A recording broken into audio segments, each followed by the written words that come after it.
खबरों की रेलगाड़ी हाजिर है फटाफट से सीरियल्स के हाल चाल लेकर।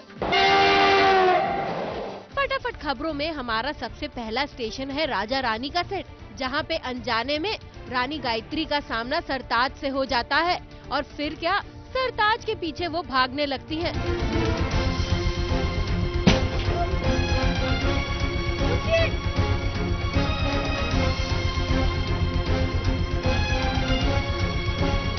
और इतने में सरताज रानी को डंडा भी मार देता है। बताइए अवधेश कैसे मारा? मुझे राणा जी की गोली नहीं लगी थी और अवधेश को किसने मारा मुझे नहीं पता।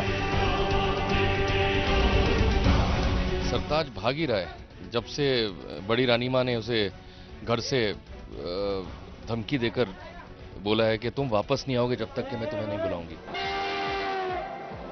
हमारा अगला स्टेशन है मेरी आशिकी तुमसे ही का सेट, जहाँ पे आरवी रसोइया बनकर आ गए हैं और आरवी का ये नया अंदाज देखिए। ईशानी को बचाने की खातिर आरवी ने अपना रूप बदला है।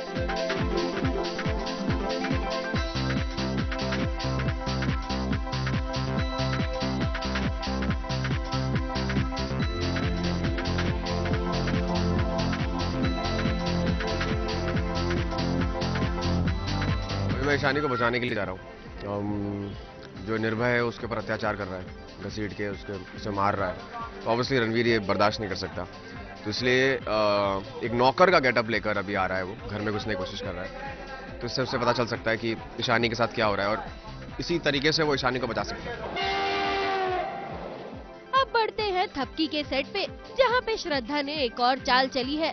आरती लेते वक्त श्रद्धा ने थपकी पर इल्जाम लगवा दिया। खुद के हाथ पर काला रंग लगाकर वो थपकी पर इल्जाम लगा रही है। मेरा हाथ जला दिया, मेरा हाथ जल गया।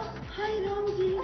बेसिकली एक एक करके श्रद्धा हर एक सदस्य के मन से थपकी को निकालना चाहती है, तो वो एक भी मौका नहीं छोड़ रही है। जो कोई भी काम मैं कर रही हूँ वो सारे काम बिगाड़ रही है, जिससे सारे इल्ज़ाम मुझ पर लग जाए, सब लोगों को लगे कि थपकी ने गलतियाँ की है, जो कि थपकी इतनी परफेक्ट है काम में, अपने घर के कामों में, खाना बनाने में एंड एवरीथिंग। एंड लेकिन बिहान ने भी श्रद्धा को ठीक करने की ठान ली है और इसीलिए घर में एक बकरी लाई है, जिसके गले में कैमरा लटकाकर वो श्रद्धा की करतूतों पर नजर रखेंगे। जेम्स बॉन्ड है और ये हरकत I am sure be for Bihaan Pandey की ही होगी। ऑफ कोर्स यस, उन्हीं की ये करतूत है, उन्हीं की ये चाल है और वो मेरे पल्लू में ये अंगूर बांध के राम प्यारे को मेरे पीछे भेज रहे हैं, सो दैट वो मेरी हर एक हरकत पे नजर रख सके, क्योंकि वो खुद तो ऐसा कर नहीं सकते हैं, इसलिए। अब बढ़ते हैं हमारे अगले स्टेशन की ओर, जो है वो तेरी भाभी है पगले का सेट, जहाँ पे ये दीवाने मस्ताने दादी को खुश करने में लगे हैं। लड़की के माँ को इम्प्रेस करने के लिए सबसे पहले तो अपने आप को इतना भोला भाला बता दो, जैसे कि आप दुनिया में आए हो सिर्फ उनकी सेवा करने के लिए। आपको धरती पे उतारा गया है उन्हीं की बेटी के लिए।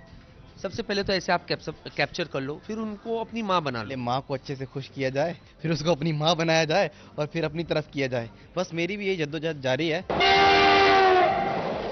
अब बढ़ते हैं अगले स्टेशन की ओर, जो है चॉक एंड डस्टर फिल्म की स्क्रीनिंग, जहाँ पे छोटे पर्दे के कई सितारे पहुँचे। शबाना जी इस फिल्म में, लेकिन शबाना जी इसमें मैथमेटिक्स सिखाती है, उसमें मेरी हिंदी टीचर थी and she was exactly like Shabana ji in real life. मतलब वो रियल लाइफ में एकदम शबाना जी जैसी जो फिल्म है। सो आई थिंक इन्होंने मुझे उसकी याद, मुझे पता दिव्या दत्ता ने किसकी याद दिलाई? दिव्या दत्ता ने मुझे ना मेरे सुपरवाइजर की याद दिलाई। इतने खड़ूस थे ना, ऐसा मन करता था सुपरवाइजर को जाके मैं किसी दिन मतलब कुछ कर दूं, लेकिन मैं कुछ कर नहीं पाता था। बिकॉज सुपरवाइजर सर आप सुन रहे हैं? फिल्म का नाम सुन के बिल्कुल ऐसा लगता है कि स्कूल के दिन याद आने लगते हैं, पर कहानी को करीब से देखने के बाद एहसास होता है कि बच्चों को पढ़ाने वाले शिक्षक किस दौर से गुजरते हैं, किस कठिनाइयों से गुजरते हैं। चॉक एंड डस्टर की मैंने जो कहानी सुनी, दिल से बेहद अच्छी लगी। मुझे लगा वाह, कहानी भी अच्छी है और इसमें जो मैसेजेस हो जाते हैं वो कहानी के अंदर से ही आपको निकल के आते हैं और बहुत खूबसूरती से आ रहे हैं। फटाफट खबरों का आखिरी स्टेशन है पीसीएल की टीम का लॉन्च। पहले देख लीजिए अहमदाबाद एक्सप्रेस की टीम का आगाज, इसके बाद दिव्यांका की पुणे अनमोल रतन टीम और उसका लॉन्च भी देखते हुए जाइए। पुणे अनमोल रत्न की की ब्रांड एम्बेसडर हूँ, मैं उनका फेस हूँ एंड मेरा एम्बिशन यही है कि मेरी पुणे अनमोल रत्न को पूरी दुनिया देखे एंड वो लोग बहुत नाम कमाएं एंड पुणे अनमोल रत्न डेफिनेटली बहुत ज़्यादा डेडिकेटेड, बहुत ज़्यादा हार्ड वर्किंग टीम है। That's why I am a part of Pune Anmol Ratna. फटाफट खबरों में आज के लिए बस इतना ही। हम जल्द हाजिर होंगे फटाफट एक्सप्रेस लेकर।